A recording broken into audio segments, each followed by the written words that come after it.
Alhamdulillah, segala puja dan puji syukur kita haturkan kehadirat Allah Subhanahu wa Ta'ala yang selalu dan senantiasa memberikan rahmat dan karunia kepada kita untuk bersemangat, bermuajahah, bersilaturahim dengan ikatan kecintaan antara kesadaran dan alam bawah sadar bahwa bagaimanapun juga seorang mukmin itu dan membaca dan mengamalkan kandungan ayat-ayat suci Al-Quran. Alhamdulillah wa bi ni'matihi tatimmus shalihat. Salawat serta salam semoga tetap Allah curahkan untuk junjungan kita Nabi besar Muhammad sallallahu alaihi wasallam di akhirat. Jamaah bergandengan yang dimuliakan Allah. Alhamdulillah, pada malam hari ini kami sampaikan salam ta'zim kepada yang kami hormati Bapak Dr. Sukadiono MM selaku pimpinan wilayah Muhammadiyah Jawa Timur yang berkenan hadir dalam acara bergandengan Jam'iyah Muhammadiyah Kecamatan Pandaan. Tak lupa kami juga sampaikan kepada yang terhormat pimpinan daerah Muhammadiyah Kabupaten Pasuruan beserta seluruh jajaran utuhnya. Dan tak lupa juga kami sampaikan salam hormat dan kecintaan kepada pimpinan cabang Muhammadiyah Kecamatan Pandaan. Tak lupa terima kasih dan kehormatan untuk pimpinan cabang Aisyah dalam hal ini terutama kepada Ibu Bida, kepada Ibu Elmi dan Ibu Iin. Juga salam ta'zim penghormatan yang sebesar-besarnya kepada pimpinan ranting Aisyah Torjo dan Kebun Waris yang telah berupaya menyediakan segala hal yang berkaitan dengan zahirnya acara ini, dan terutama kepada seluruh jamaah yang hadir. Semoga Allah mengikat kehormatan kita, menjunjung kehormatan kita dengan ikatan kecintaan kepada Rasulullah dan kecintaan kepada Al-Quran. Tidak berpanjang kata, inilah bergandengan yang telah berjalan 20 musim, 20 momen ketika kita berkumpul dalam rangka untuk belajar mencintai, membaca, berusaha memahami, dan semoga Allah meningkatkan menjadi kecintaan kita kepada Al-Quran. Di bawah cahaya matahari bersyahadat dan kelembutan Aisyah Pula kami ini hanyalah semak perdu di jalanan yang berusaha untuk mencintai Al-Quran sebagai inspirasi pergerakan. Kami bukanlah siapa-siapa, yang agung hanyalah Al-Quran yang kami baca. Tetapi kami bersyukur 20 momen perjalanan diselenggarakannya Begandringan telah kami dapati berbagai pengalaman, berbagai rahmat dan karunia Allah yang kadang kami bersedih, kadang kami berpikir, kadang kami bergerak, kadang kami berhenti. Tetapi yang jelas Allah tetap mengalirkan kita semua dalam rahmat-Nya. Tidak banyak harapan yang kami sampaikan. Semoga dengan kecintaan kita kepada Al-Quran, karena kita berada di bawah naungan matahari bersyahadat yang menyendikan bahwa gerakan dakwah amar ma'ruf nahi munkar berdasarkan Al-Quran dan As-Sunnah amat sangatlah naif bila kita yang mengaku berada di bawah naungan matahari bersyahadat itu tidak pernah, jarang membaca Al-Quran. Tak peduli kami susah membedakan huruf sin dan shin, tidak peduli kami belum bisa membedakan antara dot dan dot, juga shot dan dot, tetapi inilah kecintaan kami. Gradul-gradul tetap kami baca, lancar pun alhamdulillah.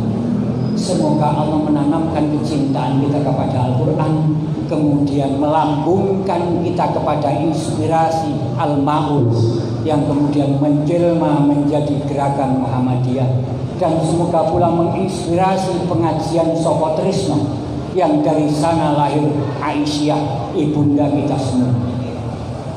Jamaah yang dimuliakan oleh Allah, dengan membaca Al-Quran lewat Begandringan, Allah telah banyak memberikan rahmat. Allah telah banyak memberikan kemuliaan kepada kita, kemuliaan yang kita sadari atau tidak kita sadari. Semoga kelak Allah akan menumbuhkan kemanfaatan untuk keselamatan kita hidup di dunia dan akhirat dari tanda kutip sekedar membaca Al-Quran. Meskipun kita belum termasuk Ahlul Quran, semoga Allah mencatatkan kita di hadapan para malaikat sebagai orang yang mencintai Al-Quran apa adanya. Harapannya adalah ghirah akan tumbuh dan kita tidak berharap bisa membelah lautan kebodohan sebagaimana kemukjizatan Nabi Musa. Tetapi kita berharap dengan kesabaran, kecerdikan, dan kecerdasan sebagaimana Rasulullah telah menaklukkan kota Mekah dalam Fathul Mekah, kemudian Islam dari sana menyebar ke seluruh dunia. Kita peringati Maulid Rasulullah dengan mencintai Al-Quran, karena sebagaimana diriwayatkan oleh Ibunda Sayyidatina Aisyah bahwa gambaran kepribadian Rasulullah adalah ibarat Al-Quran yang mengejawantah dalam kehidupan seorang manusia. Dan Rasulullah adalah teladan yang sempurna, dan kita tidak ada satupun yang sempurna.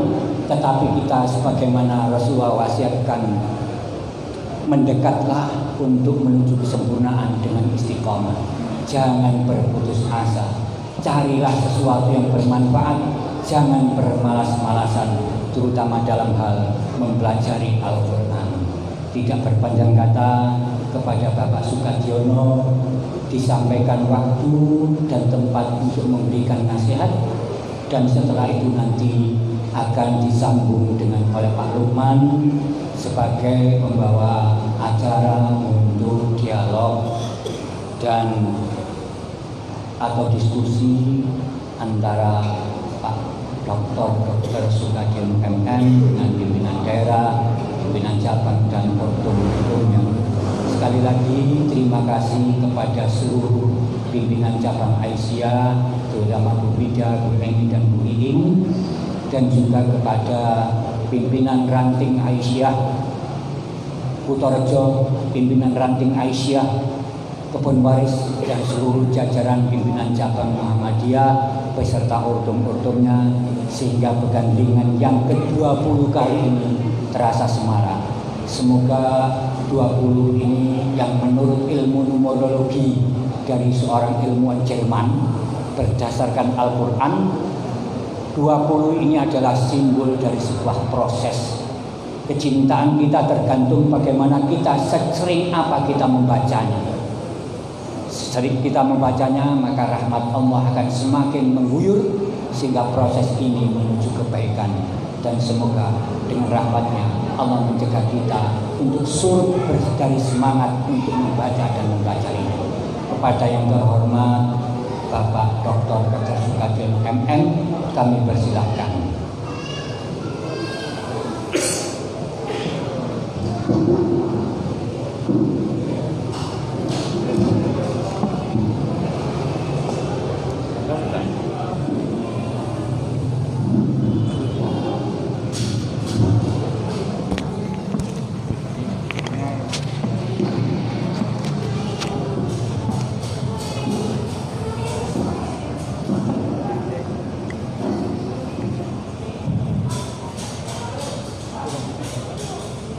Sambut. Si nunggu minum ya. Ngelak soalnya.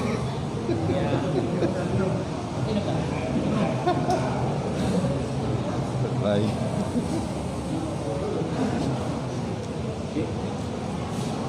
Sambut nunggu ya.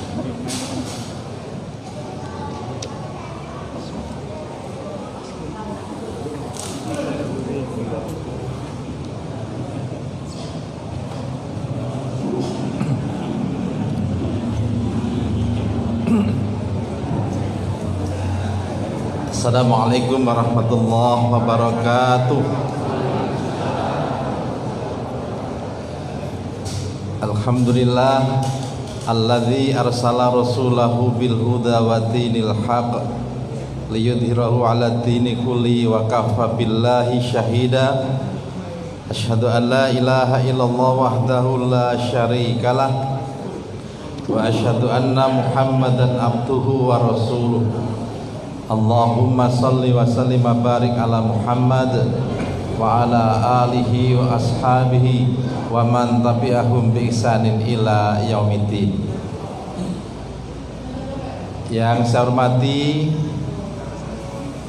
Ketua Pimpinan Daerah Muhammadiyah Kabupaten Pasuruan atau yang mewakili, juga Ketua Pimpinan Daerah Aisyah Kabupaten Pasuruan beserta seluruh jajaran PDM PDA yang mungkin hadir di tengah-tengah kita, pimpinan cabang Muhammadiyah dan Aisyah Pandaan, seluruh keluarga besar Muhammadiyah Aisyah di Ranting Kutorjo, di Ranting Kutorjo yang saya cintai dan saya banggakan.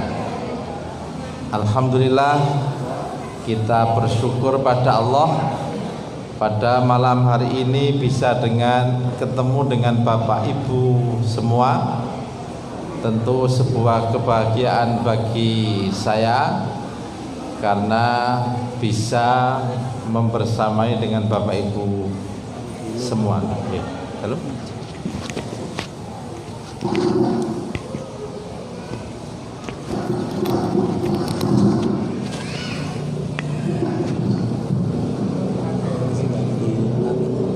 Dengar yang di luar.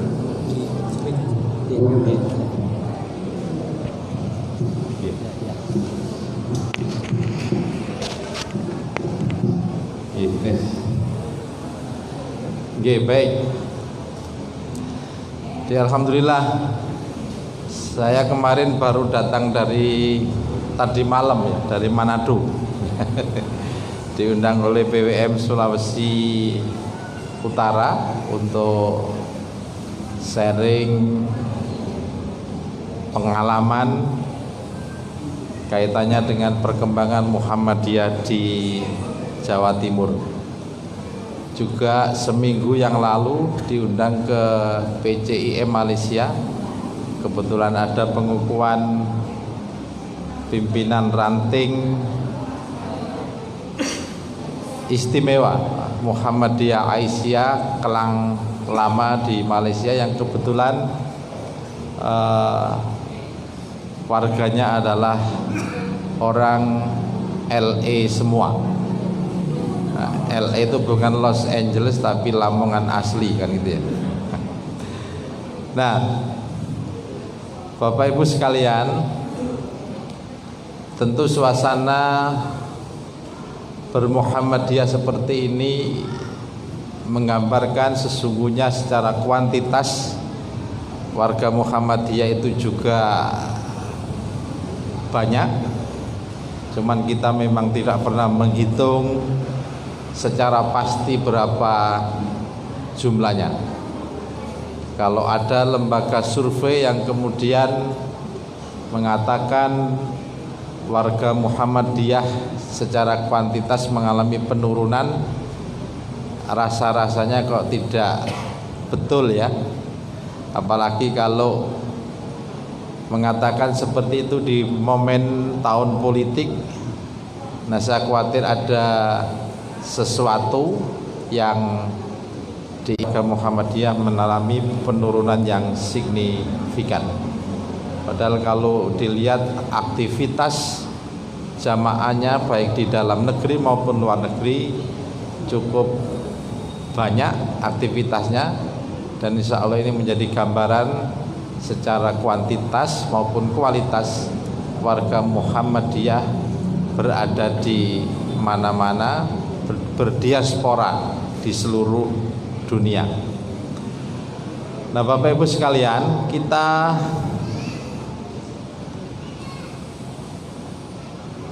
pas dengan momen Maulid Nabi dan juga momen tahun politik yang tentu kita ingin tahu gambaran indikator-indikator tentang kepemimpinan yang sukses, yang mengacu kepada Rasulullah Muhammad SAW. Nah, kita kan sudah diingatkan oleh Allah, laqad kana lakum fi rasulillahi uswatun hasanah.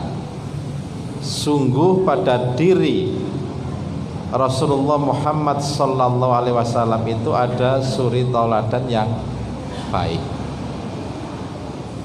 Tak kenalan si Elah kok kayaknya. Ini saya lupa ya tadi. Mungkin Bapak Ibu nanya ya, ini kok ono Sukadiono iki kok dadi ketua PWM Jawa Timur itu kan gitu ya. Namanya kan Sukadiono. Kalau ayahanda beliau kan Kiai Haji Abdurrahim Nur kan gitu ya. Nah, ada Kiai Sa'ad Ibrahim, ada Profesor Syafiq Mugni, ada Profesor Thohir Lut ya. Tapi ki kok Sukadiono dari ketua PW Muhammadiyah Jawa Timur gak ono Arabe belas kan begitu ya. Nah, ini saya kira penting untuk saya sampaikan.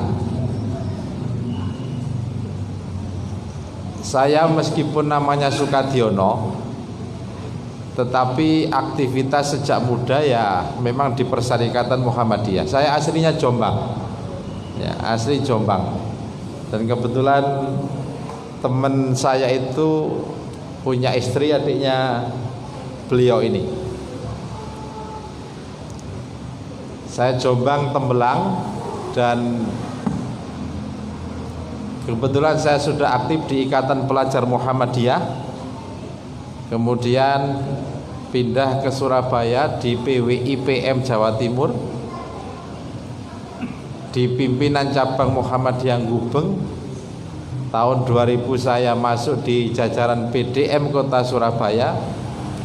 Tahun 2005 saya ditarik ke PWM oleh Prof. Syafiq sebagai Ketua Majelis Kesehatan. 2010 saya masuk jajaran PWM sampai 2015 menjadi Wakil Ketua. 2015 terpilih lagi menjadi bendahara PWM, dan 2022 dalam Musfil di Ponorogo saya mendapat amanah sebagai ketua PWM Jawa Timur. Artinya jangan ragukan saya, meskipun Sukadiono, insya Allah Muhammadiyah saya 24 karat. Jadi tidak usah khawatir. Nah, kebetulan ketua PWM yang namanya Jawa itu banyak sekarang ini. Ketua PWM Kalimantan Timur itu namanya Siswanto. Ketua PWM Lampung itu namanya Suparman. Nah, jadi sekarang orang Jawa mendominasi sebagai ketua PWM di Indonesia, kan begitu. Jadi kembali ke itu perkenalan saya, Bapak Ibu sekalian.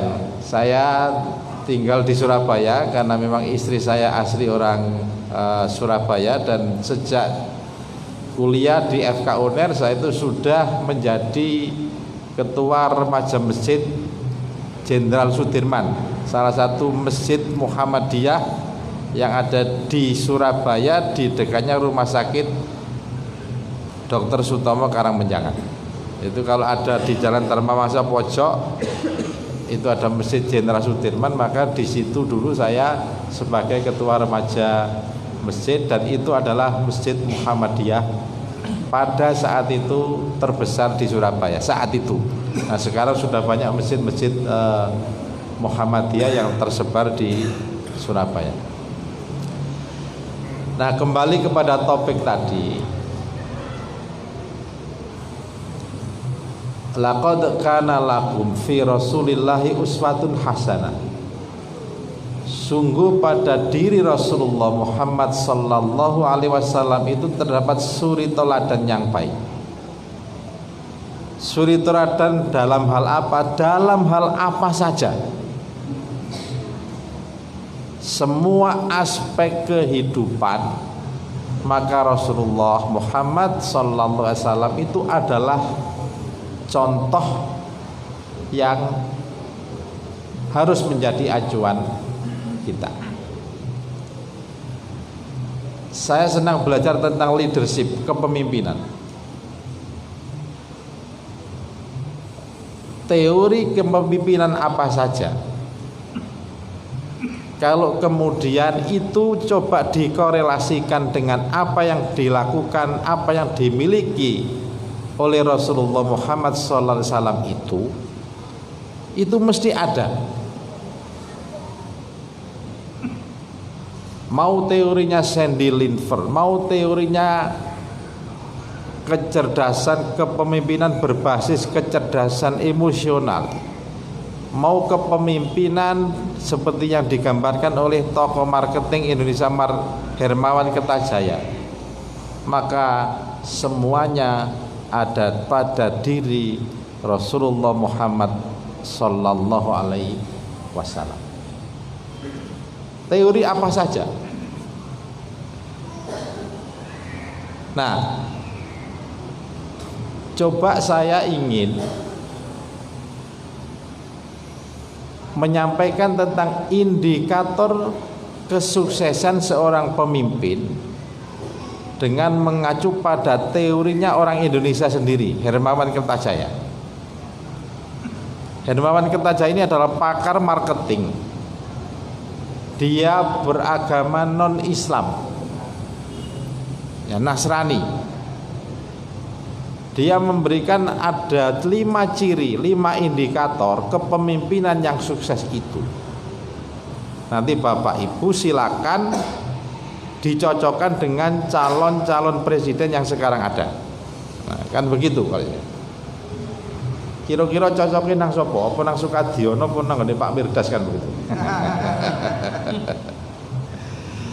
Nah, ciri yang pertama, pemimpin yang sukses itu adalah change, mau atau bisa melakukan perubahan.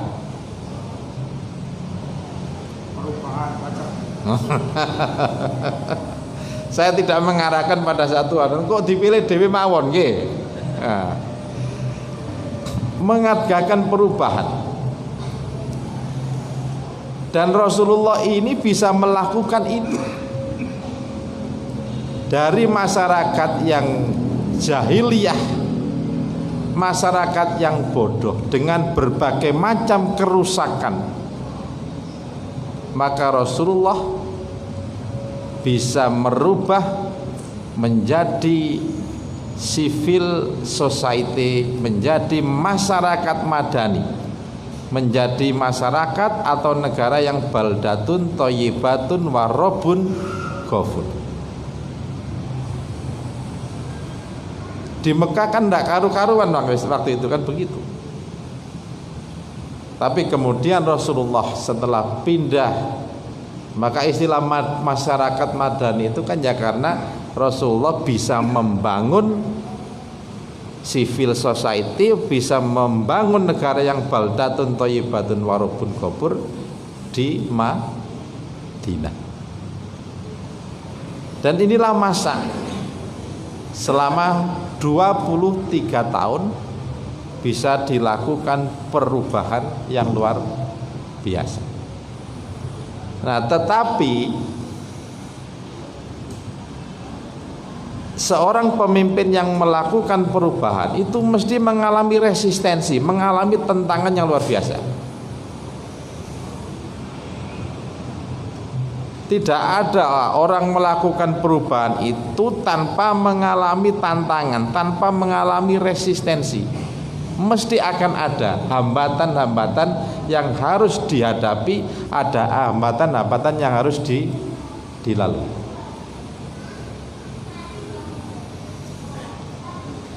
Tetapi Rasulullah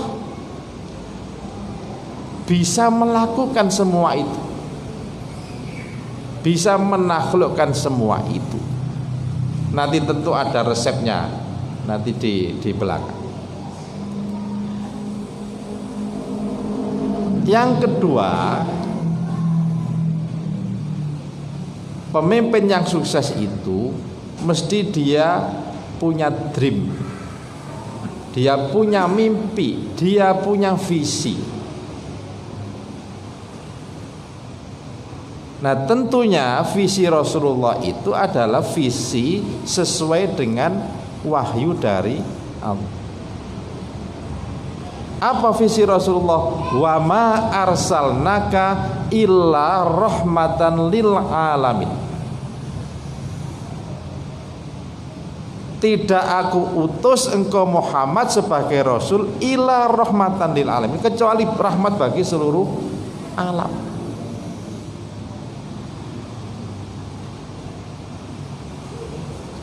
Rahmatan lil alamin, luar biasa cakupannya. Tidak hanya di dunia loh ya. Rahmatan lil alamin itu kan seluruh alam.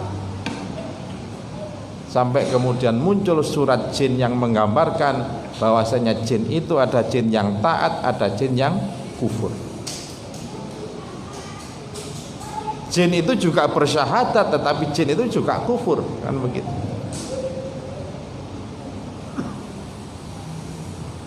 Nah, pemimpin itu kalau tidak punya visi, kalau dia melakukan perubahan mesti dia punya visi yang tinggi. Nah, karena Rasulullah adalah utusan Allah, tentu visinya, mimpinya adalah sesuai dengan wahyu atau perintah Allah.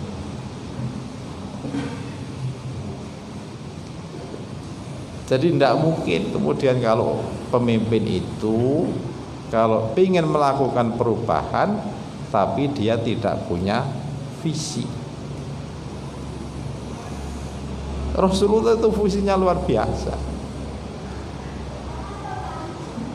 yang kemudian nanti oleh para sahabatnya tentu tidak seperti Rasulullah, di breakdown ke yang lebih kecil lagi.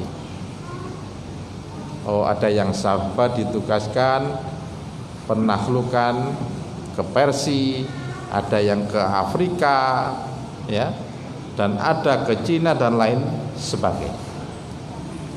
Karena memang secara kualitas itu yang berbeda bagaimana kualitas Rasulullah sebagai seorang insan, sebagai seorang manusia dibandingkan dengan para sahabat dan apalagi dengan setelah sahabat, tabi'in, tabi'ut tabi'in dan seterusnya. Nah, tetapi catatannya tadi, pemimpin itu kalau ingin melakukan perubahan maka dia harus punya visi. Yang ketiga, indikator kesuksesan seorang pemimpin itu adalah empowering. Dia bisa memberdayakan orang yang dipimpin. Tidak, meskipun Rasulullah itu seorang nabi, dia tidak ingin one man show. Dia ingin memberdayakan semua sahabatnya sesuai dengan kemampuan masing-masing sahabat. Dalam perang Khandaq kita tahu siapa yang mengusulkan membuat parit untuk menjebak atau melindungi kota Mekah dari serangan musuh. Maka dia adalah Salman Al-Farisi. Salman ini orang Persia yang mungkin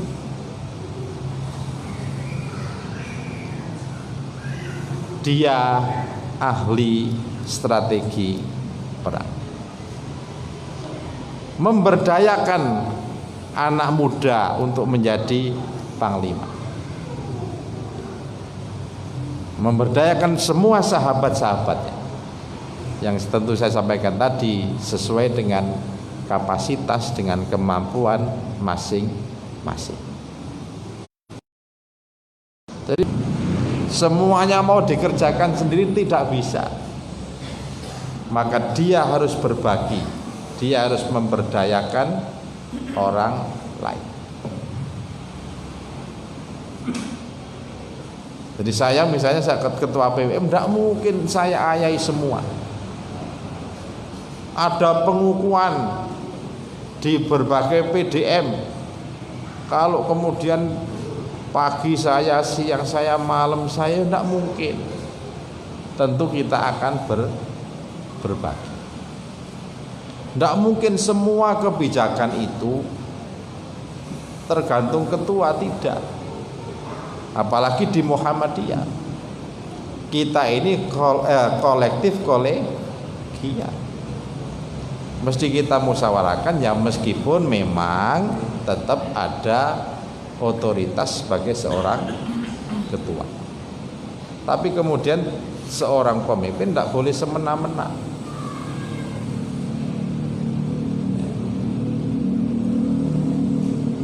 Nah, apalagi kalau kemudian memberdayakan seseorang yang seolah-olah kekuasaannya melebihi yang memberikan kuasa. Nah, ini menjadi tidak bagus. Maka pemimpin yang bagus itu ya empowering, seperti yang dicontohkan Rasulullah SAW. Bagaimana Rasulullah ini memberdayakan seluruh sahabatnya sesuai dengan potensinya masing-masing. Dulu awal Islam, Rasulullah mendakwakan Islam kan masih sembunyi-sembunyi kan begitu ya. Tapi ketika dengan masuknya Umar bin Khattab, maka dakwanya sudah mulai terang-terangan. Nah, dan Umar ini diberdayakan oleh Nabi. Pokoknya nek sing urusan sing keras-keras itu bagiannya Umar kan begitu. Kira-kira begitu. Kalau urusannya halus-halus itu bagiannya Abu Bakar As-Siddiq. Kalau urusan duit itu bagiannya Utsman bin Affan.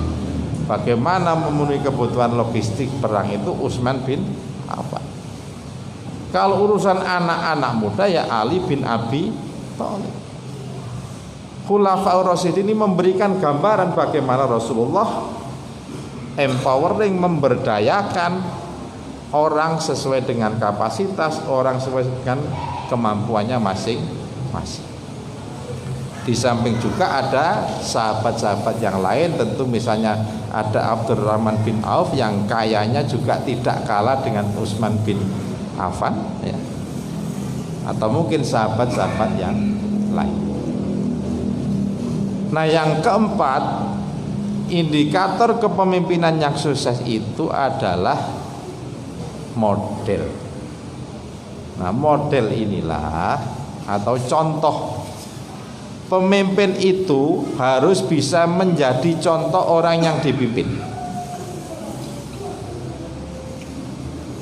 Supaya apa? Kalau pemimpin itu menjadi contoh, bisa menjadi model, maka trust kepercayaan orang yang dipimpin itu sangat tinggi.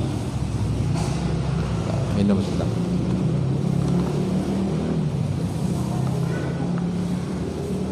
Tapi kalau pemimpin itu tidak bisa jadi contoh,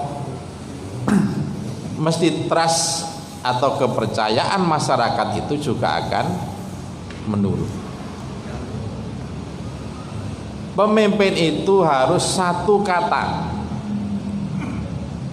antara perkataan dan perbuatan. Saya sering menyampaikan ke teman-teman, jadi pimpinan Muhammadiyah itu harus menjadi model. Jangan sampai kita ini kena ayat ya ayyuhalladzina amanu lima taquluna ma la taf'alun kabura maqtan indallahi an taqulu ma la taf'alun. Wahai orang-orang yang beriman, janganlah kamu mengatakan sesuatu yang tidak kamu kerjakan, besar kemurkaan di sisi Allah kamu mengatakan sesuatu yang tidak kamu kerjakan. Kalau pemimpin ini antara perkataan dan perbuatannya tidak satu, maka jangan harap trust kepercayaannya dari masyarakat itu akan tinggi. Nah, maka untuk membangun trust itu harus kita menjadi seorang model, menjadi seorang contoh, menjadi seorang uswah. Dan inilah yang dimiliki oleh Rasulullah. Nah, nanti keterangannya setelah itu. Nah, yang kelima, love, cinta. Pemimpin itu bukan mengedepankan otoritas sebenarnya. Mana Nabi pernah mengedepankan otoritas kecuali kalau dalam hal peperangan. Ya, dalam peperangan. Tapi kan kalau kemudian dalam kehidupan sehari-hari Nabi ya aku Nabi tidak.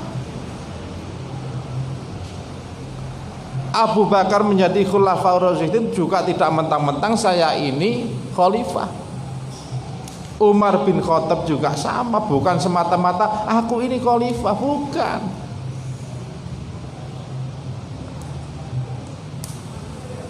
Ada love, ada cinta. Bagaimana seorang pemimpin itu mencintai orang yang dipimpin dan orang yang dipimpin itu mencintai orang yang memimpin. Ini ciri pemimpin yang baik. Pemimpin yang baik itu pemimpin yang mencintai orang yang dipimpin dan dicintai orang yang dipimpin.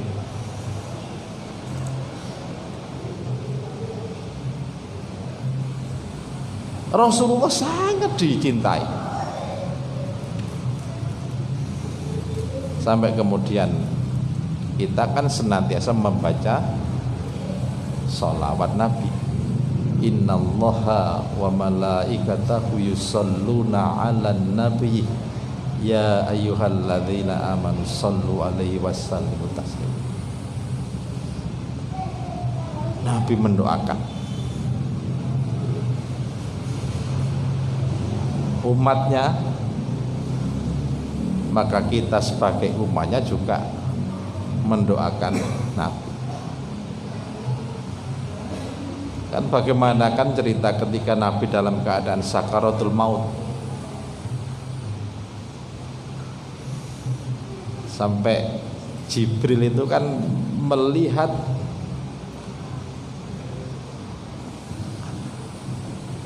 apa ya, Rasulullah kesakitan ketika ruhnya itu kan dicabut kan, sampai ibaratnya ketika Israel mencabut nyawa Nabi itu kan ya Jibril itu nggak mentolo melihat kan, sampai kemudian Nabi berdoa, biarlah sakitnya dicabutnya ruh itu kan aku yang menanggung, kan begitu, nanti supaya umatku tidak merasakan seperti yang aku rasakan. Itu cintanya seorang pemimpin, love-nya seorang pemimpin.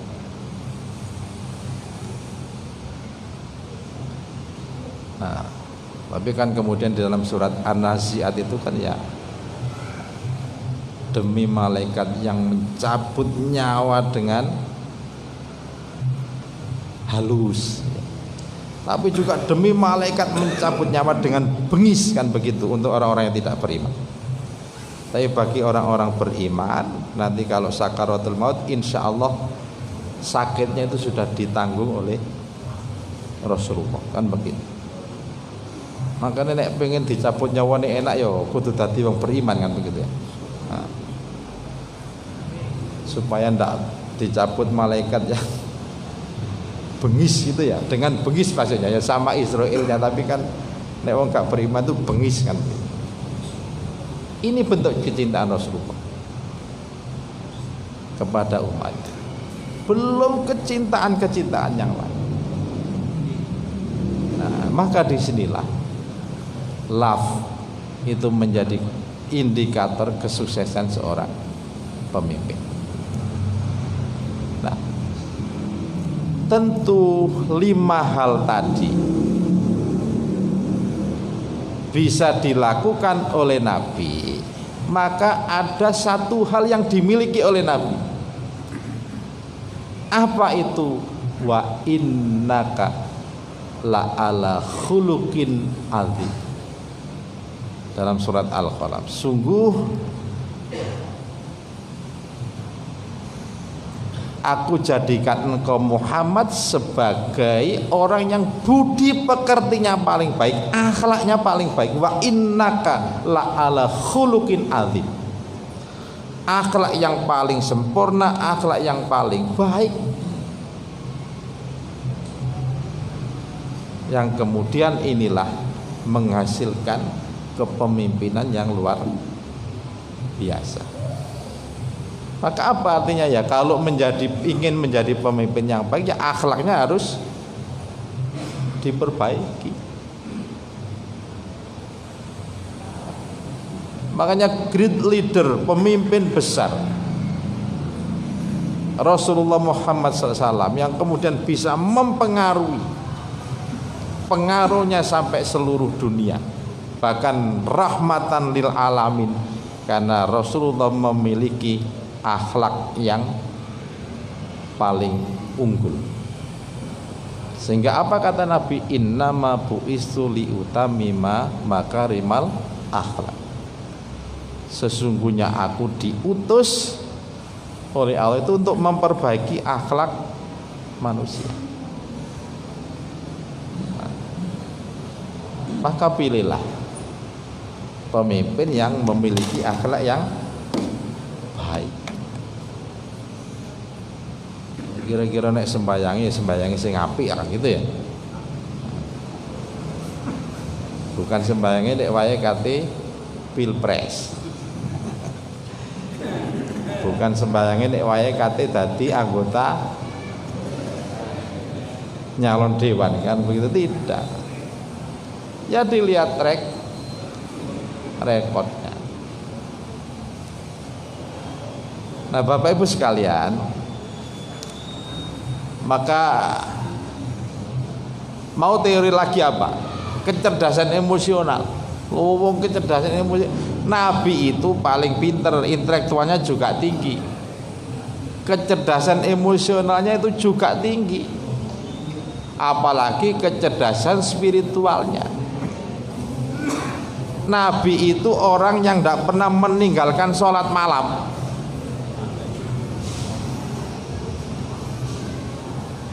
Jadi saya kalau ingat dulu ceramahnya siapa? Orang Bandung itu yang Kiai Haji Miftah Farid ya. Rasulullah itu keberhasilan sebagai seorang pemimpin menjadi great leader tidak lepas dari sholat tahajud yang selalu dilakukan setiap hari selama 23 tahun terus menerus. Seperti kita yang tidak sholat tahajud 23 tahun terus menerus kan begitu. Tapi kalau kita tidak lah kan sebulan masih sholat tarawih kan begitu ya. Masih sholat tarawih. Karena tahajud itu luar biasa Bapak Ibu sekalian. Nah, pemimpin itu mestinya ya sholat tahajud. Kalau saya begitu harus itu.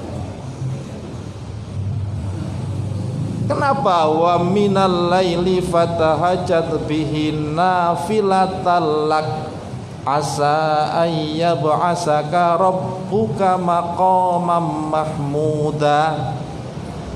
Dan di sebagian malam bertahajudlah kamu sebagai ibadah tambahan bagi kamu. Mudah-mudahan Allah mengangkat kamu ke tempat yang terpuji.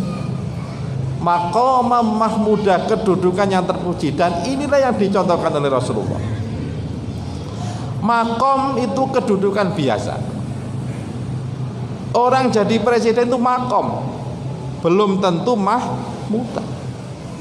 Orang jadi gubernur itu makom, tapi belum tentu orang jadi bupati itu makom, kedudukan iya, tapi belum tentu mahmudah.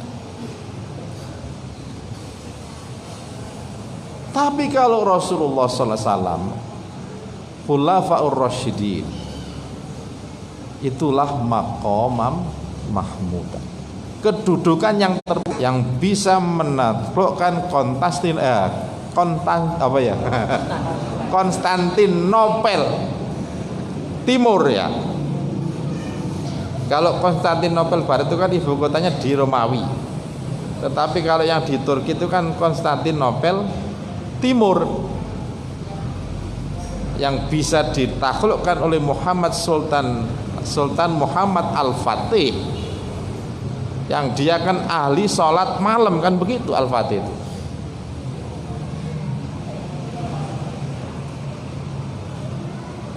Itulah maqamam mahmudah, kedudukan yang terpuji.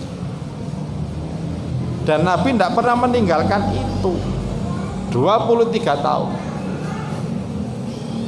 Bahkan kualitas sholat malam Nabi itu kan ya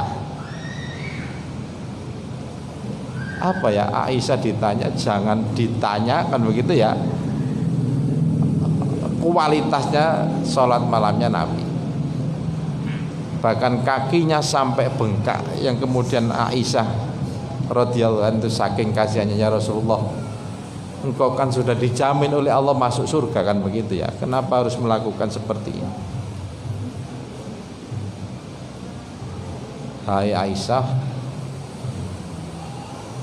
intinya aku kan pengen jadi hamba yang selalu bersyukur kepada Allah. Ini luar biasa. Jadi mencapai kedudukan yang terpuji itu yang susah. Kalau makom itu mudah. Pokoknya duitnya lah iso ya Pak Mirdas ya. Iya bisa itu. Ya duit sing akeh itu punya Pak, makom bisa Pak, tapi yang mahmudah itu angel. Sekarang pengen jadi caleg, ya ada 1-2 yang bisa jadi tanpa isi tas ya, tanpa isi tas. Tapi kebanyakan kan harus ada gizinya kan begitu. Sampai ada, mohon maaf, kemarin kasus anak anggota DPR RI yang membunuh istilahnya pacarnya habis mabuk-mabukan dan membunuhnya sadis kan, dipelindes pakai mobil itu kan ya.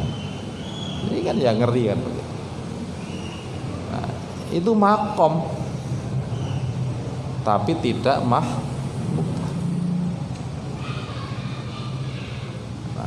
maka disinilah pentingnya memperkuat kecerdasan emosional dan spiritual ya melalui sholat malam seperti yang dicontohkan oleh Nabi. Pemimpin itu kalau sering bangun di waktu malam kan dia diminta Allah berdoa, wa qur rabbi adkhilni mudkhala sidqi wa akhrijni mukhraja sidq waj'alni min ladunka sultanan nasira. Wahai Tuhan kami, masukkan aku ke dalam sebuah urusan kepemimpinan ini dengan cara yang baik. Wa akhrijni mukhraja sidq, berilah aku jalan keluar ketika aku mengalami kesulitan. Berikan solusi ketika aku menghadapi masalah. Waj'alni min ladunka sultanan nasira. Wahai Tuhan kami, berilah aku kekuasaan, pertolongan yang bisa menolong aku untuk menyelesaikan semua permasalahan. Ini pemimpin. Maka dia harus senantiasa menyandarkan dirinya kepada Allah dengan cara mungkin sering bangun di waktu malam itu. Jadi tahajud. Jadi ini akhlak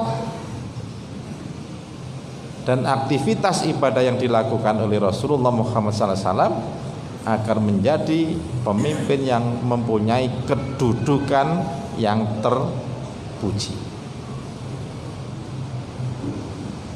Maka inilah gambaran kepemimpinan dari seorang Rasulullah Muhammad SAW. Mau teorinya siapa saja mesti ada.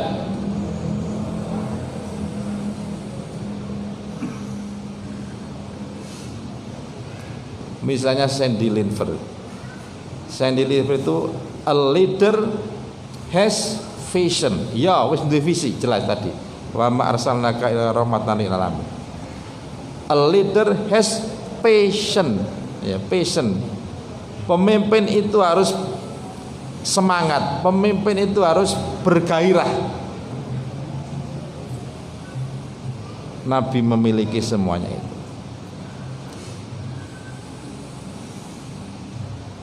A leader walk his talk. Ya. Pemimpin itu harus menjalankan apa yang dikatakan. Rasulullah sudah diingatkan Allah tadi, kabura maktan indallahi antaqulu ma la taf'al. Besar kemurkaan di sisi Allah kamu mengatakan sesuatu yang tidak kamu kerjakan.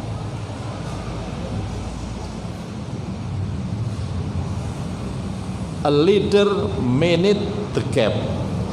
Ya. Pemimpin harus bisa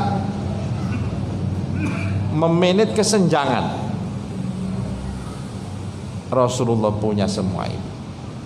Dia tahu sahabat-sahabatnya ini sangat heterogen. Ada Bilal yang berkulit hitam dari seorang budak. Ada Abdurrahman bin Auf yang kaya raya. Atau mungkin ada kaum Ansor, ada kaum Muhajirin, ada gap yang sangat tinggi. Tetapi Rasulullah Muhammad SAW bisa memanage mereka semua dengan baik dan akhirnya menjadi sebuah kekuatan. Ini teori. Jadi Nabi mau dikorelasikan dengan teori kepemimpinan apa saja sangat tepat dan selalu ada pada diri Rasulullah Muhammad sallallahu alaihi wasallam. Maka disinilah Bapak Ibu sekalian, jadi kalau mengacu siapa pemimpinnya apa ya kepemimpinan profetik gitu loh. Kepemimpinan profetik itu ya kepemimpinan yang mengacu kepada atau yang diinspirasi oleh para nabi, wabil khusus Rasulullah Muhammad sallallahu alaihi wasallam. Adab kepemimpinan Kan kepemimpinan profetik itu kepemimpinan yang pertama mengikuti atau meneladani sifat wajib Rasulullah Muhammad sallallahu alaihi wasallam. Aman, sidik, tabligh, amanah, tho'ah. Itu kepemimpinan, sifat kepemimpinan Nabi. Meneladani gaya kepemimpinan Nabi, itulah kepemimpinan profetik. Nah, mudah-mudahan apa yang saya gambarkan ini bisa menjadi renungan bagi kita untuk menghadapi Pilpres tahun 2024 nanti. Ini saya sampaikan indikator-indikatornya. Saya tidak akan menyebut nama, ya, tidak akan menyebut. Tapi saya kira Bapak Ibu semuanya sudah paham. Milih saya juga tidak apa-apa kalau ada yang mencalonkan dengan begitu nanti. Baik Bapak Ibu sekalian, saya kira itu sudah 40 menit tadi sesuai pesannya beliau, sesuai perjalanan dari Surabaya ke Jombang, 40 menit lewat tol kan gitu ya. Kalau ada dialog monggo, saya persilakan nih. Terima kasih kepada support yang masukan yang telah berlangsung selama 40 menit. Tidak terasa kita semuanya tadi dijelaskan tentang kepemimpinan profetik yang mengacu pada Rasulullah Shallallahu Alaihi Wasallam. Bapak Ibu hadirin, khususnya bapak-bapak ini barangkali ada yang mau bertanya, dipersilakan. Pertama dua nanya dulu. Ini Pak, 1, 2. Itu yang ngaco dulu Pak. Pak Iqbal sabar dulu ya.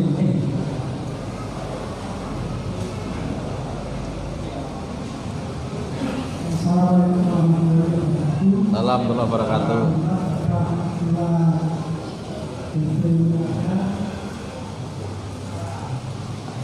Ketua PP Muhammadiyah Presiden, Ketua PP Presiden. Mohon maaf sebelumnya, Mas Balik dari penyambungan yang kemarin diadakan, kebetulan Bapak Presiden itu saya bertanya tentang pemberdayaan ekonomi, di mana waktu itu saya sampaikan bahwa slogan dari persyaratan kita adalah kemajuan, salah satunya cerdas. Kemudian saya lihat dari kesehatan rumah sakit dan pendidikan uang. Waktu itu saya sempat singgung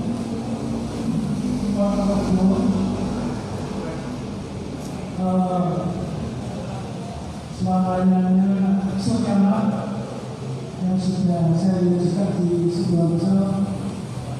Saya ingin Pasuruan ini walaupun tidak seperti corona, walaupun tidak ketinggalan, saya ingin action, terutama bantuan dari wilayah mengenai pemberdayaan ekonomi di Pasuruan. Jawaban dari Bapak Ketua PBW itu PT kelihatannya belum ada kesepakatan, tapi kalau kita membentuk universitas, oke. Saya ingin action, pull up yang nyata. Kalau memang siap, saya ini progresnya sampai di mana. Kalau mungkin dari SMA, Bapak Ketua PBW belum siap, mungkin tanah dan sebagainya. Saya rasa kok tidak mungkin Pak. Saya kok satu yakin kalau kita berdemokrasi tidak ada yang tidak bisa. Fungsi saya dulu, menurut saya kalau saya salah di koalisi, kelihatannya relatif fiskal luar biasa. Apalagi UMR yang gimana?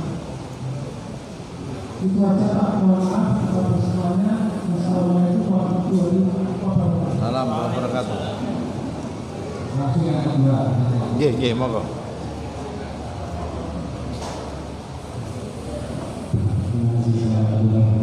Assalamualaikum wabarakatuh.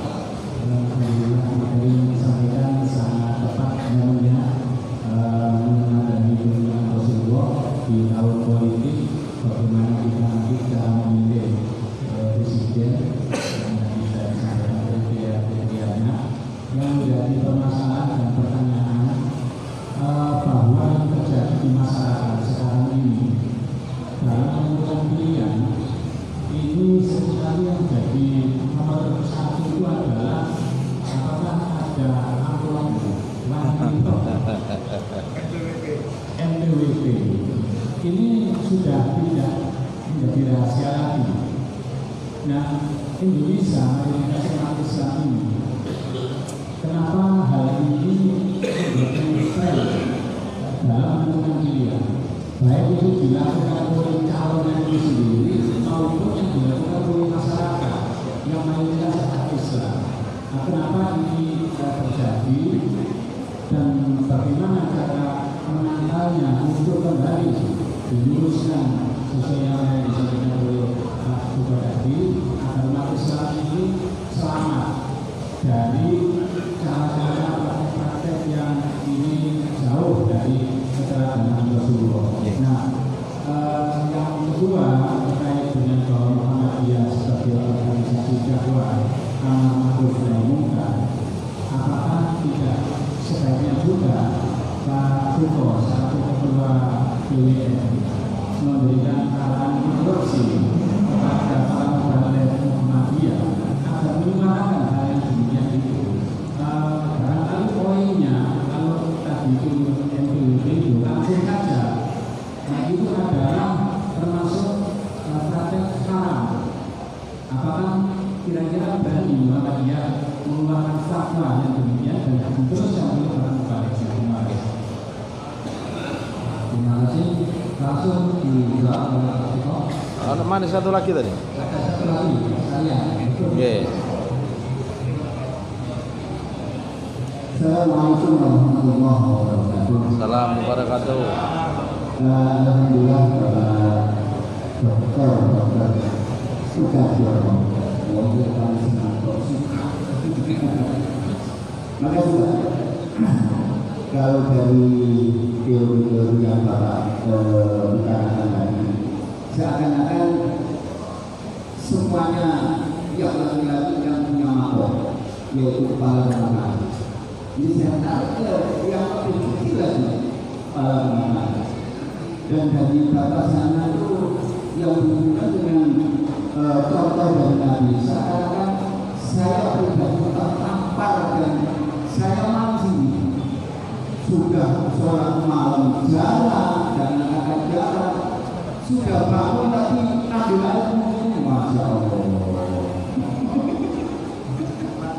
Terus kemudian saya ingat yang keempat yang terakhir itu adalah harus punya cinta. Nah, kalau punya cinta ini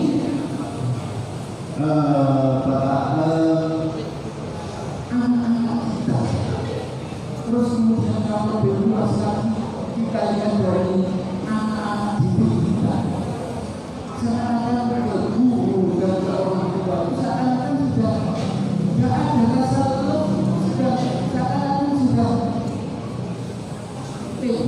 yang salah ini gurunya atau orang tuanya atau memang sekarang dan zamannya. Apa memang orang tua itu kurang mau muda, kurang meditasinya tiap malam, kurang mendoakan anak-anak dan anak didiknya dan sebagainya. Semua Bapak Guru saya bukan mengkritik, saya hanya karena bekas muda paling kelihatan itu melihat anak yang tidak pernah katakan. Kalau sekarang, kalau dulu kita dulu pergi di sana berangkat meskipun dengan menangis. Tapi sekarang satu kali, dua kali, tiga kali pun tidak ada respon. Ini normal dan kira-kira tiap-tiap yang semacam ini dari Rasulullah apa yang harus kita sebagai orang tua yang pertama lakukan adalah tidak benci. Terima kasih. Assalamualaikum warahmatullahi wabarakatuh. Salam satu.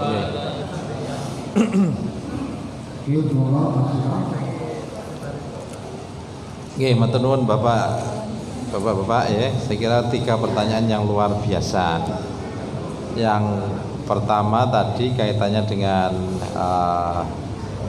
pengembangan amal usaha ya di PDM Kabupaten Pasuruan misalnya khususnya.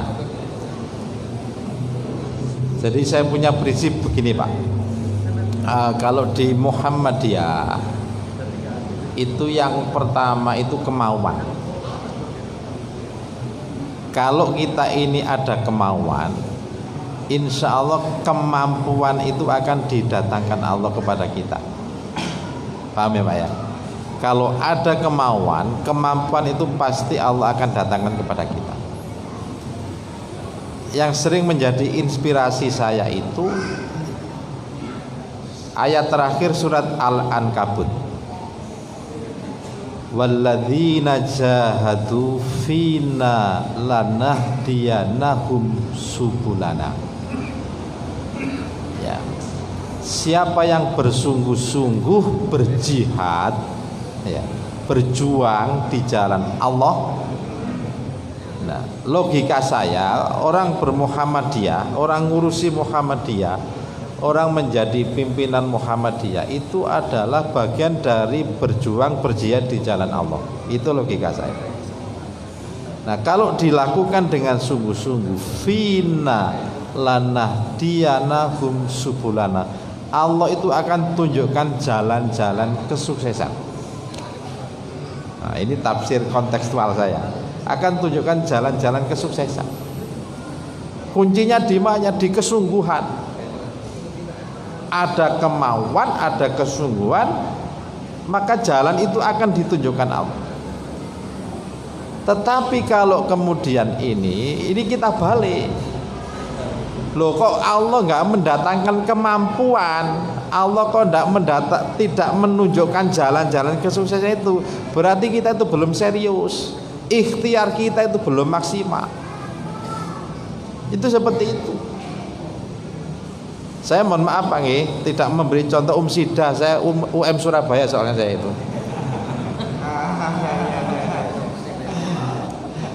Saya sementara masih ngerakap sebagai rektor di UM Surabaya.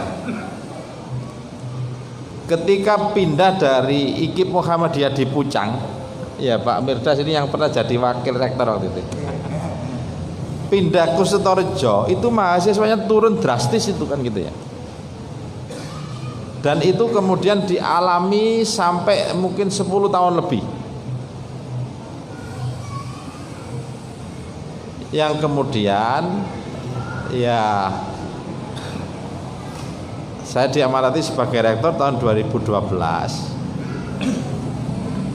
Nah, saya punya prinsip begini. Tadi nomor 1 kan change. Pemimpin sukses itu berarti harus mampu mengadakan perubahan.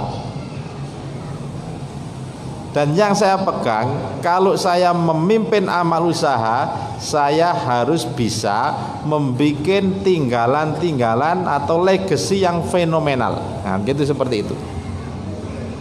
Maka periode pertama saya waktu itu kami membuat fakultas kedokteran. Umsidah belum ada FK-nya Pak itu.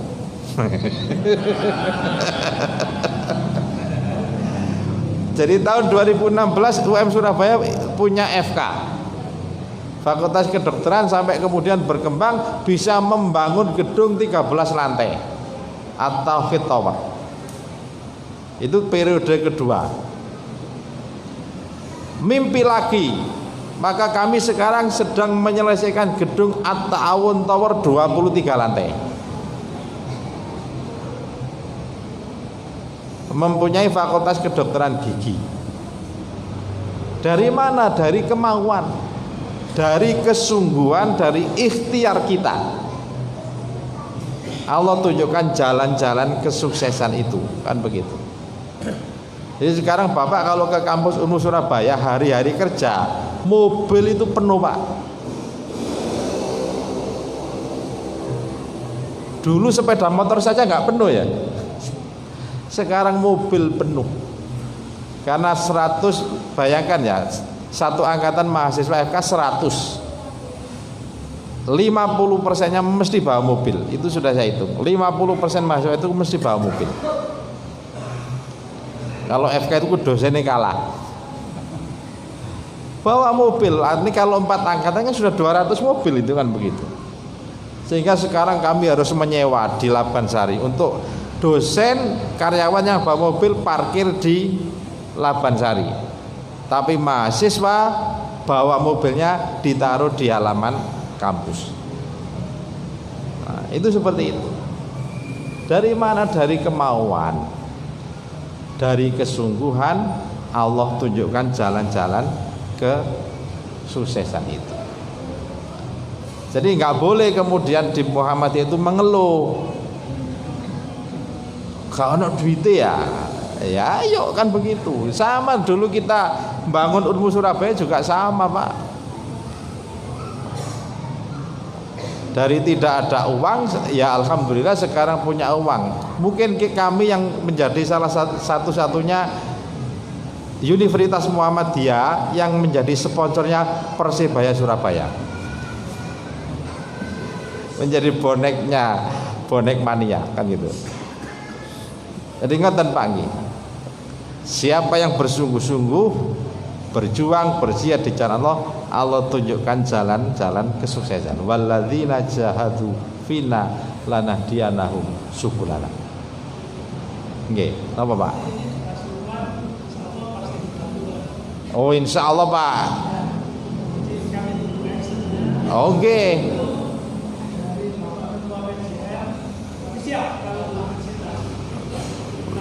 Kan sudah. Oke. Nah sekarang saya bisi Pak. Ini bu. Nggih Pak, insya Allah itu komitmen kami. Nggih. Nggih. Tanpa dipaksa insya Allah kita akan memperhatikan itu. Oh nggih, yang penting ada kemauan dulu.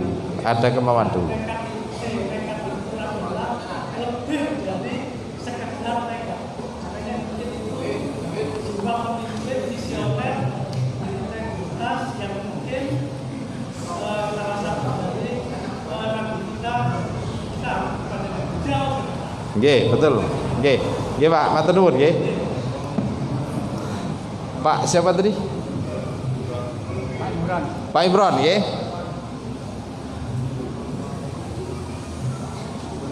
Yang jadi begini Pak. Ini analisa saya nih. Amerika itu untuk menjadi negara demokrasi itu butuh waktu yang lama. Artinya apa? Tingkat peradaban masyarakat terhadap demokrasi itu sudah tinggi tingkat peradabannya untuk berdemokrasi itu. Karena itu butuh waktu yang lama. Kan gitu. Indonesia ini terlalu cepat. Reformasi kan tahun 98. Kemudian pilihan langsung itu kan tahun 2004 kan? Ya, tahun 2004 zamannya SBY itu kan. Waktu itu Pak Amin juga nyalon kan begitu. Nah kita lihat dampak dari pilihan langsung itu yang kemudian mengakibatkan banyak money politik. Siapa yang punya uang itu yang jadi kan begitu. Ketika DPR masih perwakilan ya, itu saya kira enggak seperti itu. Enggak sampai kemudian kampanye, apalagi waktu itu kan proporsional tertutup kan Pak Midas ya, nomor urut kan gitu. Orang milih partai, siapapun nanti yang nomor 1 itu yang jadi kan begitu. Lagi, ayo seperti itu kan. Nah kalau kita ini terlalu masih imatur ya, belum terlalu matang peradaban demokrasinya itu Pak Imron. Kalau saya itu seperti itu. Mestinya tetap saja iya reformasi, tetapi model pilihannya tetap perwakilan seperti itu. Masih seperti itu harusnya Indonesia itu kalau saya loh ya. Nggak tahu nanti mungkin 100 tahun lagi, ya itu beda lagi. Ya itu yang nggak tahu itu. Jadi seperti itu. Nah, jadi kalau saya kan Amerika itu biasa kan, misalnya Obama 2 periode dari Demokrat, ganti yang Donald Trump. Donald Trump nggak tepat, ya sudah, 1 periode ganti Republik. Sekarang balik Demokrat lagi. Mungkin ini akan ganti lagi wis tuwek misalnya gitu ya. Jadi seperti itu. Dan bagi mereka itu biasa pergantian dengan hanya 2 partai, Republik Amerika sama Demokrat. Pokoknya kalau nggak bener ya mesti diganti kan begitu. Nah, apalagi sekarang ini kan istilahnya eranya post truth ya. Post truth ini yang salah bisa dianggap benar, menjadi benar kalau di framing menjadi benar. Tapi yang benar pun kalau di framing menjadi salah, itu bisa menjadi salah. Itu kan begitu.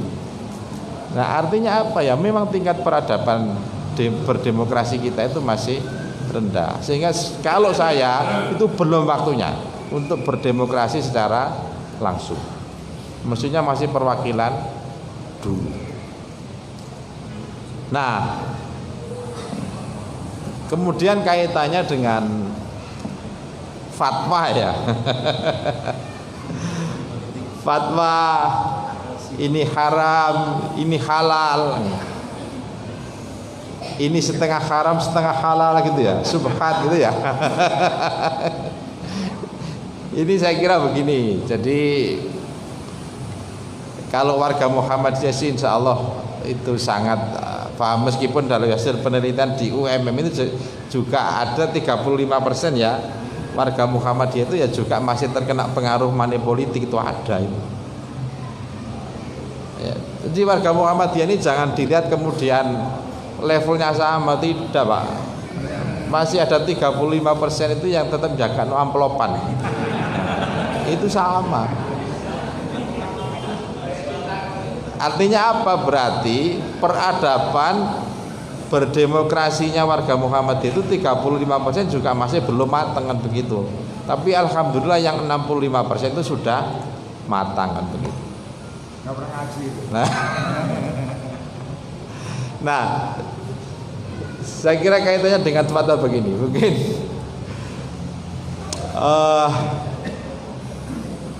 saya kemarin sering sampaikan begini. Ud'u ila sabili rabbika bil hikmah wal mau'izatil hasanah wajadilhum billati hiya ahsan. Kita ini menyerukan kepada kebaikan ya, mengajak orang kepada kebaikan. Jadi kan wal takum minkum ummatu yad'una ilal khair wa ya'muruna bil ma'ruf wa yanhauna 'anil munkar wa ulaika humul muflihun. Itu kan seruan, nanti ada action ya kan begitu. Tetapi actionnya inilah yang kemudian mengacu pada surat An-Nahl itu, ud'u ila sabili rabbika bil hikmah, serulah ke jalan Tuhanmu, serulah ke jalan kebenaran dengan cara yang bijaksana. Ya bijaksana itu kan ya memahami situasi dan kondisi. Negara kita ini bahasanya Pak Amin Rais ya, sedang mengalami 5 macam krisis kemanusiaan. Yang pertama adalah degradasi moral.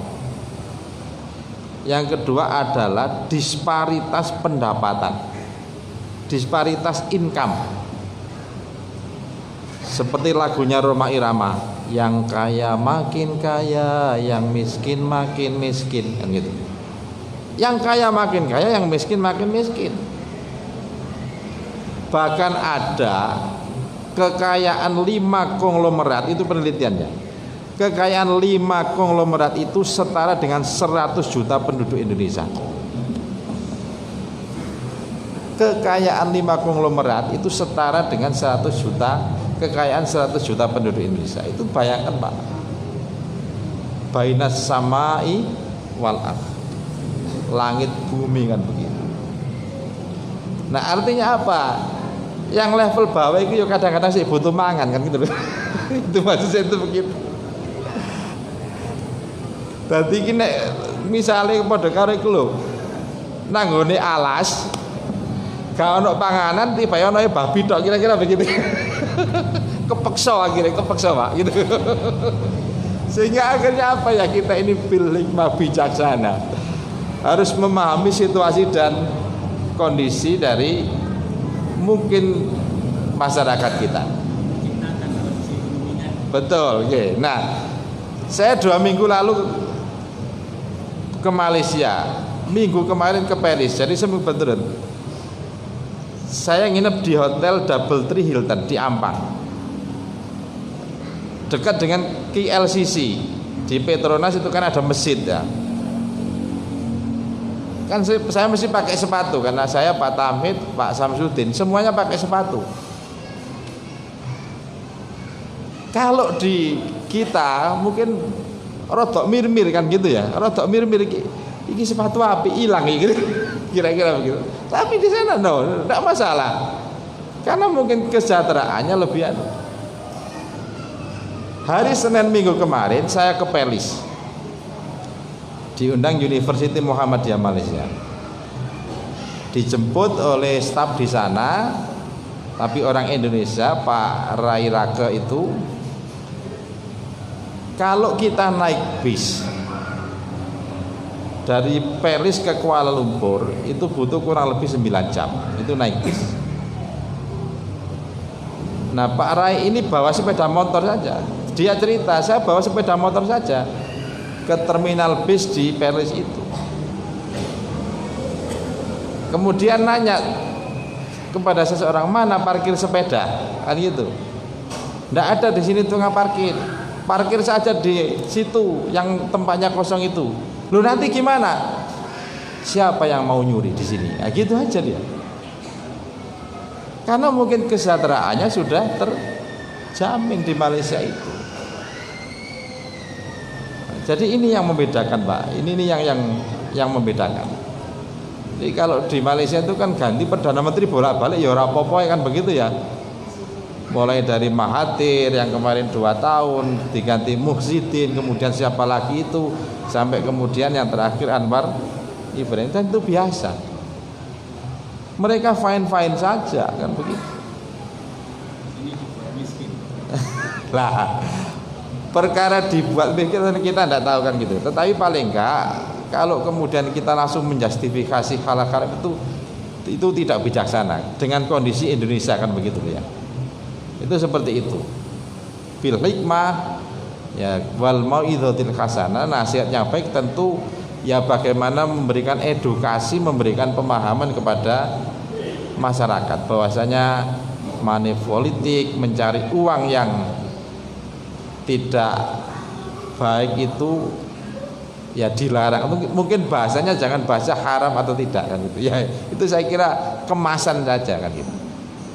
Jadi seperti itu. Nah, itu yang Pak Imron ya. Angel Pak nang kene Pak. Terakhir ya. Ini minum saya. Ngelaki wake ngomong ini.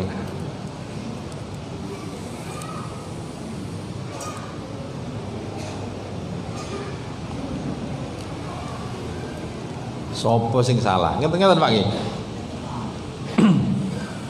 Nah, begini Pak.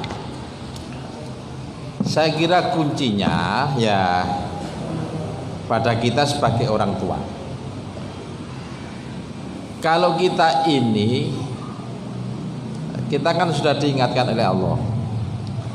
Ya ayyuhalladzina amanu qu anfusakum wa ahlikum naro. Wahai orang-orang yang beriman, jagalah dirimu dan keluargamu dari siksa api neraka. Tapi tanggung jawabnya pola nangi ku abot. Ojo terus ngomong ar-rijalu qawwamuna 'alan nisa ngono. Ngene terus ngono. Aku iki pemimpine wong wedok, ojo. Soalnya ana tanggung jawab sing luwih abot maneh mau. Ku anfusakum wa ahlikum nar. Nah, artinya kita harus menyelamatkan istri, keluarga dan anak-anak kita kan begitu. Baliknya apa ya, uswah tadi loh Pak. Seorang ayah kalau nyuruh anaknya sholat ya berarti dia harus sholat dulu kan begitu. Seorang ayah nyuruh anaknya tidak merokok ya dia gak ngerokok, gak ngerokok. Nek bapak yang ngerokok, anak yang ngerokok ya aja dilarang. Rokokan bareng kan gitu ya. Itu tidak bisa. Nah, memberikan uswah, memberikan contoh itu memang mestinya dari kecil. Makanya pendidikan coba Bapak Ibu kalau melihat pola pendidikan di kita ini yang kecil pun sudah diajari kalistungan begitu, kognitif. Tapi kalau di luar negeri itu attitude yang porsinya lebih banyak lagi. Baru nanti kognitifnya ketika sudah mulai besar. Nah sehingga Ki Hajar Dewantara itu membagi levelisasi pendidikan itu seperti belajar tasawuf gitu. Ada level syariat, ada level hakikat, ada level thariqat, ada level makrifat. Anak TK, anak PAUD itu levelnya syariat. Kalau dia disuruh sholat, ya nyontoh orang tuanya dulu. Orang tua ini sebagai contoh, memberikan contoh sholat, memberikan contoh ke masjid tanpa harus dijelaskan dalilnya apa, alasannya apa, reasoningnya apa, ndak. Yes, pokoknya ayo le melok sholat nang masjid, oh le ayo melok jamaah, oh ayo le belajar maca Al-Quran misalnya gitu. Itu contoh dari orang tua. Itu level syariat tanpa harus dijelaskan apa alasannya dalam Quran, dalilnya dalam hadis, enggak. Yang level kedua adalah level hakikat. Itu untuk anak SD. Sudah diberikan pemahaman kenapa kita sholat, kenapa kita puasa, kenapa kita zakat, dalilnya sudah ditunjukkan. Anak SMP itu levelnya thariqat. Sudah kita beri dengan orang lain tapi tetap dipeseni ojo lali sholati, ojo lali kewajibanmu nek wis mulai sekolah kok wayahe ngaji nang langgar nang musola misalnya begitu. Orang tua ini masih harus ngawasi. Ada level makrifat, itu anak SMA kesadaran. Dia melakukan sholat, dia membaca Al-Quran, dia ke masjid, itu sudah dengan kesadaran. Nah, tetapi kuncinya kan tetap tadi Pak, ketika anak ini pada level syariat tadi, pada usia PAUD maupun usia TK. Kalau kita bisa memberikan contoh, terutama bapak-bapak muda, ibu-ibu muda, itu waktunya untuk memberikan pendidikan agama. Nanti kalau sudah SMA baru diajari agama, wah itu terlambat Pak. Karena kesadaran itu levelnya SMA. Nanti ketika kuliah di mana saja dia berada, mesti dia sadar akan kewajibannya sholat, dia sadar kewajibannya untuk misalnya jamaah ke masjid, apa itu sudah seperti itu, tanpa harus disuruh orang tuanya. Nah mungkin kalau sudah level-level dewasa, anak-anak kita sudah SMA, kuliah, wong tuwane tahajud misalnya begitu, itu memberikan contoh. Nah nanti dilakukan dengan kesadaran. Nah makanya, tapi tidak ada kata terlambat Pak, kan gitu ya. Tidak ada kata terlambat. Ya tetapi bagi anak-anak yang baru menikah, ya nanti kalau anaknya sudah usia 3, 4, 5, 6 tahun, maka pendidikan agama itu harus dia. Yang penting contoh-contoh dan contoh tadi. Itu seperti itu.